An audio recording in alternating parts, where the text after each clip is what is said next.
لوگوں کے درد کو بھی سمجھ. اولیاء چشت میں جس بزرگ نے اپنے زمانے میں بڑا عروج پایا ان کا نام خواجہ قطب الدین بختیار کاکی ہے. سب بولیے رحمت اللہ تعالی علیہ. خواجہ قطب الدین یہ شہزادے تھے اور مرید ہوئے تو خواجہ معین الدین صاحب کے ساتھ ہی آ گئے دلی میں. خواجہ معین الدین صاحب کی بھی کیا بات، عطائے رسول ہند الولی، اور ان کے مرید تھے بابا فرید الدین گنج شکر رحمت اللہ علیہ. اور مجھے اللہ جانتا ہے مجھے عشق کی حد تک پیار ہے بابا فرید صاحب سے، بڑا میرا درد ان کے ساتھ. اور میں جتنا اس صوفی کو پڑھتا ہوں کم ہی لوگوں کو میں نے پڑھا ہے. حضرت بابا فرید کے پیر اور خواجہ معین الدین صاحب کے خلیفہ کیا نام ہے؟ خواجہ قطب الدین. مکتب میں پڑھنے گئے نا پہلے دن، 4 سال کی عمر تھی تو قاری صاحب نے الف با تا سا پڑھایا تو انہوں نے 15 سپارے قرآن پاک کے سنا دیے. تو کہنے لگے بیٹا تجھے کیسے آئے؟ کہنے لگے میری اماں 15 سپاروں کی حافظ ہے، وہ سارا دن قرآن پڑھتی رہتی تھی، مجھے سن سن کے یاد ہو گیا ہے. جے بالا نو گالاں یاد ہو سکدیاں نے تے قرآن پاک بھی یاد. اللہ خیر کرے، شرط یہ ہے کہ ہم گھر میں قرآن پڑھیں، بچوں کو سن سن کے بھی یاد ہو ہی جاتا ہے. خواجہ قطب الدین اتنا عروج پایا اس شیخ کامل نے کہ وقت کا بادشاہ بھی مرید ہو گیا. سلطان شمس الدین التمش مرید تھا، دلی کا بادشاہ بھی مرید تھا. اجمیر کا بادشاہ خواجہ معین الدین صاحب کا مرید نہیں ہوا، نہ پاک پتن کا بادشاہ بابا فرید کا مرید ہوا. لیکن خواجہ قطب صاحب کو اللہ نے یہ عظمت بھی دی، یہ شان ہے نا. اگرچہ صدقہ سارا خواجہ معین الدین کے قدموں کا ہی تھا، لیکن دلی کا بادشاہ مرید ہوا، اور اتنا اعلیٰ مرید ہوا کہ جب خواجہ قطب الدین صاحب کا وصال ہوا تو 3 شرطیں لگائی تھی. فرمایا میرا جنازہ وہ پڑھائے، جب سے توبہ کیا پھر اس کا سینے بد حرام کے لیے نہ کھلا ہو، اور جب سے توبہ کیا پھر لقمہ حرام اس کے گلے سے نہ گزرا ہو، اور جب سے توبہ کیا پھر کبھی نماز تہجد بھی قضا. بڑے بڑے صوفی میری طرح کے گردن جھکا کے کھڑے ہو گئے. 7ویں صف سے دلی کا بادشاہ نکل آیا، کہنے لگا پیرا ساری زندگی میں نے پردہ داری سے عبادت کی تھی، تو جاتی دفعہ مجھے بے نقاب کر گیا ہے. اتنا بڑا انہوں نے شخص تیار. اور حال یہ تھا، لوگ کہتے ہیں کہ فلانا آدمی امیر آدمی ہے تو حضرت صاحب کا تعلق پیر صاحب کا تعلق زیادہ ہے، تو اس کی عمارت نہ دیکھ، کبھی کبھی اس کی پرہیزگاری بھی دیکھ، اس کی خدمت گزاری بھی دیکھ.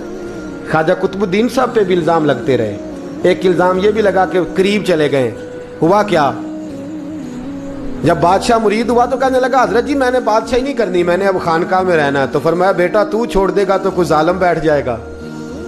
تو حضور پھر کیا حکم ہے؟ فرمانے لگے تو نے کرنی ہے. تو کہا حضور آپ وہ کہاں ہوتے ہیں، میں کہاں ہوتا ہوں، دل ہی نہیں لگتا. آپ فرمانے لگے میں ڈیرا اٹھا کے تیرے قریب لے آتا ہوں. خواجہ صاحب 1 کلومیٹر کے فاصلے پر ڈیرا اٹھا کے لے آئے. فرمانے لگے میں تیری تربیت کرتا رہوں گا، تو مخلوق کا بھلا کرتے رہنا. صلی اللہ علیہ، تو حضور کی امت کا اللہ اکبر. وہ قریب. اس وقت بھی لوگوں نے بڑی باتیں کی کہ دیکھو جی بادشاہ تھا نا تو پیر صاحب بھی نیڑے آ گئے. لوگ دیکھتے نہیں کہ اصل بات کیا ہے. خیر وقت گزر گیا، بادشاہی مرید ہو گیا، تو پھر دلی سارے میں اسلام، اتنا عدل انصاف. ہندوؤں کو بات پسند نہ آئی، انہوں نے کچھ مسلمان خرید لیے. سلطان شمس الدین التمش بیٹھا ہے دربار میں. جاگ رہے ہیں نا آپ لوگ؟ سب کہیے صلی اللہ علیہ. بڑی غور سے سننے والی بات. ایک دن سلطان شمس الدین تمش دربار میں بیٹھا ہے، قاضی عدالت بھی بیٹھے ہیں، مقدمات سنے جا رہے ہیں. باہر سے رونے کی آواز آنے لگی، چیخنے چلانے کی. بی بی بیان کر رہی کیا ہو گیا کیا ہو گیا. وہ ٹال لگے ہوتے تھے بادشاہوں کے، وہ بجنے لگے، زور ہونے لگا. بادشاہ نے کہا اس فریادی کو جلدی بلاؤ. وہ اندر عورت آئی تو چیخ چیخ کے رو رو کے اس نے اپنے کپڑے پھاڑ پھاڑ کے، برا حال، 2 مہینے کا بچہ. لوگ اس کی آہو زاری پر اس کی طرف متوجہ. بی بی کیا ہوا، پانی پلاؤ بٹھاؤ، یہ کیا ہو گیا. کہنے لگی لٹ گئی، عزت برباد ہو گئی، تباہ کر دی گئی. میں کیا ہوا؟ کہنے لگی بادشاہ ایک شخص میرا غیر شرعی خامند بنا، پھر مجھے حمل ہوا، پھر میری گود میں یہ بچہ ہے 2 مہینے کا. اب گئی ہوں تو وہ کہتا ہے کہ میرا تو تیرے سے تعلق ہی کوئی نہیں. بادشاہ کہنے لگے یہ سلطان شمس الدین تمش کی جگہ ہے، اور میں نے رسول اللہ صلی اللہ علیہ وسلم کے دین کے مطابق حکومت استوار کی ہے. کون ہے جو تیرے ساتھ؟ ابھی گردن نہ کاٹ دوں گا, بات کر کون ہے. کہنے لگی تو کچھ بھی نہیں کرے گا, کوئی کچھ نہیں کر سکتا. لوگ کلمے چھوڑ کے بیٹھ گئے, توجہ ادھر ہو گئی. پراپوگنڈے بڑا اثر کرتے ہیں معاشرے پہ. رنگ ایسا عجیب ہے, انداز ایسا عجیب ہے. فرمایا بات تو کر. اس عورت کی آواز گونجی تو حالات ہی خراب ہو گئے. کہنے لگی بادشاہ حوصلہ پیدا کر سننے کا. کہا تو بات کر. کہنے لگی میرے گود میں جو بچہ ہے یہ قطب الدین بختیار کاکی کا ہے, یہ تیرے پیر کی ناجائز اولاد ہے. اٹھاؤ, پروفیسر سلیم چشتی نے پی ایچ ڈی کی ہے, وہ لکھ رہے ہیں اس واقعے کو. تیرے پیر کا ناجائز بچہ ہے. ہاتھ کانپنے لگے بادشاہ کے. کہنے لگے یا اللہ کبھی تو قیامت برپا کر دے تو معاملہ ٹھیک ہو جائے, میں تیری زبان کھینچ دوں گا. تیری تو نے بات کیسے کی؟ کہنے لگی میں نے کہا تھا نا تیرے اندر حوصلہ نہیں, میری عزت تار تار ہو گئی اور تو پیر بچا رہا ہے. اللہ اکبر. سلطان شمس الدین تمش آسمان کی طرف دیکھ کے کہنے لگے مولا مجھ مجرم کو جس کی برکت سے اٹھا کے تو نے مسجد میں پہنچایا, آج مجھے تو نے کس امتحان میں ڈال دیا؟ یہ کیا رنگ تو نے زندگی کا بنایا ہے. کہنے لگی بلا اسے, اڑاب گردن. اللہ اکبر. خواجہ قطب الدین بختیار کاکی, ذرا اس جگہ پہ اپنے آپ کو کھڑا کر کے دیکھ میرے دوست. جو شخص دلی کے بازار میں نکلے تو دکانیں بند ہو جائیں, عورتیں گھروں میں گھس جائیں, جس کے نام پر چرچے ہوں دین کے, وہ شخص لاٹھی ٹکاتا ٹکاتا. عرس منانے آسان ہے, ڈھول ڈمکے کر کے گھروں کو جانا آسان ہے, پر ذرا ان کی راہوں کا مسافر تو بن انہوں نے انداز کیا اختیار کیا. حضرت خواجہ قطب الدین بختیار کاکی, خبر پھیل گئی. اتنی شہرت پاکیزگی کی نہیں ہوئی تھی جتنی اس جرم کی ہوئی. لاٹھی ٹکاتے ٹکاتے جب پہنچے نا بادشاہ کے دربار میں, بادشاہ اٹھنے لگا, قاضی اٹھنے لگا, لوگ اٹھنے لگے, تو قطب الدین بختیار کاکی کی آنکھوں میں آنسو آئے. مانے لگے بیٹو بیٹھ جاؤ, آج میں پیر بن کے نہیں آیا, میں مجرم بن کے آیا. اور کہا میرے مالک کا انصاف بھی دیکھو. دلی کا پیر آج دلی کی عدالت میں اپنے نا کردہ جرم کی صفائی دینے آیا ہے. بڑی لاٹھی پہ ٹیک لگائی. دلی کی گلیاں بھی روتی ہیں کہ یہ کیا رنگ, اللہ یہ تیرا کیا رنگ ہے. یہ تے میں گڈی تے ہاتھ ڈور سجن دے, او جنج رکھے اونج رہنا ہے, واجب نہیں جے وچ شریعت, مندہ خسم نو کہنا اے تن میرا کنگھی ہووے. میں زلف سجن دی واواں, پوش میرے دی جتی بن جائے, میں یار دی قدمی آواں.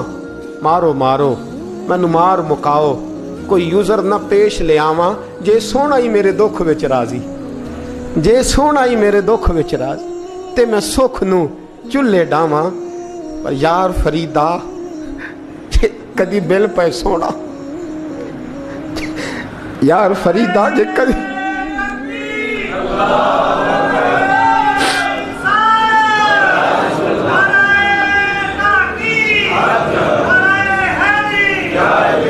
یہ کدی مل پہ سونا, بس انہوں رو رو حال سناواں. ٹیک لگائی ہے. کہنے لگی بی بی بول دے گواہی. کہنے لگی بی بی رب جانتا ہے, رب کا رسول جانتا ہے, پر میں تجھے نہیں جانتا, تو کون ہے؟ کہنے لگی اچھا وہ لوگوں کو بھیج کے تہجد کے بہانے پچھلے دروازے مجھے اندر بلانا, رب تیرا بھول جانا. پھر رونے لگی, پھر مکر کرنے لگی. مجھے بتائیے ایسا کوئی مقدمہ ہو تو لوگ کیا کہتے ہیں؟ یکدم حالات بدلتے ہیں کہ نہیں بدلتے؟ دلی کا ماحول ہی بدل گیا, سارا رنگ ہی بدل گیا. عورت تو ہندو تھی, اس نے تو جھوٹ موٹ کے کلمے بھی پڑھ رکھے ہیں. اللہ اکبر. خواجہ صاحب پوچھتے ہیں گواہ ہے کوئی تیرے پاس؟ تو 4 کلمہ پڑھنے والے کھڑے ہو گئے. اللہ کرے کلمہ پڑھنے والے بکا نہ کریں, آمین تو کہیں. تو کھڑے ہو کے کہنے لگے ہاں ہم نے آتے بھی دیکھا ہے, جاتے بھی دیکھا ہے. خواجہ قطب الدین صاحب نے نظر عثمان کی طرف اٹھائی. کہنے لگے اچھا جو تیری مرضی, میں گڈی تے ہاتھ ڈور سجن دے, وہ جنج رکھے اونج رہنا ہے, واجب نہیں وچ شریعت, مندہ خسم نو کہنا. کہنے لگے سلطان یار ایک رات کی مہلت نہیں دے دیتا؟ میں سویرے سلطان بھی رو پڑا کہ پیر صاحب میں نوکر اور میں بولتے ہیں اچھا حضور جیسے مرضی. باہر نکلے. خادم کہنے لگا حضور سواری پہ بیٹھ جائیں. مانے لگے نہیں یار آج پیدل جانا ہے. اس دلی کے چونکوں نے مجھے بڑی سلامیاں دی ہے, ذرا میں دیکھوں تو صحیح دلی کے بازار میری رسوائی پہ کیا کہتے ہیں. مجھے ذرا یہ پتھر بھی کھانے دے, ان کا ذائقہ بھی. پیدل گئے. دنیا سو گئی تو دلی کے بادشاہ نے اجمیر کی طرف منہ کیا. خواجہ معین الدین حیات تھے. بے خبر ہو جو غلاموں سے وہ آقا کیا ہے, بے خبر ہو جو غلاموں سے وہ منہ کیا. کہنے لگے معین الدین میں کوئی لوارس تو نہیں نا, میں کوئی لوارس ہوں کہ یہاں جو میرے ساتھ مرضی ہو جائے. تیری مجبوریاں درست مگر تیرا وعدہ تھا ساتھ دینے کا وقت آیا ہے. میں کوئی لوارس نہیں کہ اب تو اجمیر میں بیٹھا رہے اور میں دکھ سارا اکیلے برداشت کروں. بڑھاپے کا مجھے بھی پتہ ہے, کمزوری کا مجھے بھی پتہ ہے, ذوف کا مجھے بھی پتہ ہے, پر تتی تھوڑے تھکڑے خاندڑیاں, میں بھی تو تیرے نام تو مفت بھی خاندڑیاں. مجھے بھی تو پتہ ہے نا منم غلام نے علی حیدریم قادریم دمز احمد رضا خامی زنم. میں نے بھی تو اپنا نام نہیں نا جپا, تیرا ہی جپا ہے ساری زندگی. یہ لفظ کہے کہتے میں رویا. آنکھ لگی تو حضرت خواجہ معین الدین صاحب خواب میں ملے. کہنے لگے قطب الدین میرا انتظار کرنا, میں پہنچ رہا ہوں. میرا انتظار کرنا, میرا انتظار. کیا کہا میاں صاحب نے؟ کہتے ہیں مالی دا کم پانی دینا, پھل کچے ہون یا پکے, اے پیر مرید دے سر تے ہی رہندا ہے, جھوٹے ہون یا سچے. میں آیا, فکر نہ کرنا. حضرت سویرے اٹھے, پھر گئے عدالت. پھر کہا نہ بھائی پروٹوکول, مجرموں کا پروٹوکول نہیں ہوتا, میں اکیلا جاؤں گا. جس کے آگے پیچھے نعرے ہوتے تنے تنہا.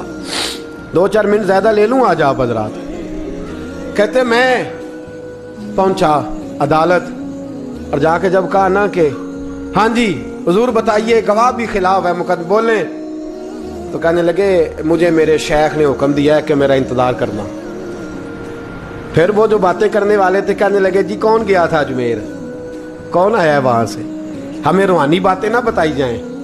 یہاں سے تو ایک دن میں پہنچا نہیں جا سکتا, ٹرین بھی 36 گھنٹے لیتی ہے دلی سے جانے میں. تو کہا یہ کیسے ہو سکتا ہے, کوئی رات کو رات آپ کو خبر ہو گئی, آپ کیس کو لمبا نہ کریں. بادشاہ مرید ہے, لگتا ہے کہ یہ راتوں رات بھگا دے گا پیر کو. اتنی باتیں خواجہ صاحب نے سنی. جب بے گناہ آدمی کو یہ باتیں سننی پڑتی ہیں پھر دل بڑا ٹوٹتا ہے, پھر بڑی تکلیف ہوتی ہے. حضرت کہنے لگے یارو تمہاری مرضی. شمس الدین تمش کی آواز گونجی. فرمایا جیسے انہوں نے کہا ویسے کیا جائے گا. 3 دن کے لیے عدالت برخاست کر دی جاتی ہے. چیم گونیاں ہونے لگی, پھبتیاں کسی جانے لگی. تیسرے دن شام کا وعدہ تھا, چوتھے دن عدالت جانا تھا.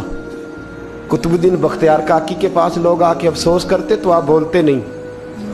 یہاں تو لوگ صفائیاں دیتے بولتے نہیں. فرماتے یار میں گڈی تے ہاتھ ڈور سجن دے, وہ جینج رکھے, میں اونج ہی رہنا ہے, جیسے اس کی مرضی ویسے. جیڑیاں گڈیاں آپ پہ اڈیاں ہو نہ چڑھن اونچائیاں, وہی گڈیاں اونچیاں اڈیاں جیڑیاں سائیاں آپ چڑھائیاں. فرمایا ٹھیک ہے جیسے وہ رکھے, میں راضی ہوں. اللہ اکبر. تیسرے دن کی مغرب کا وعدہ تھا.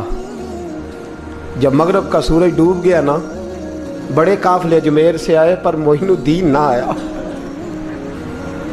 وعدہ کیا تھا یار نے, آؤں گا دن ڈھلے.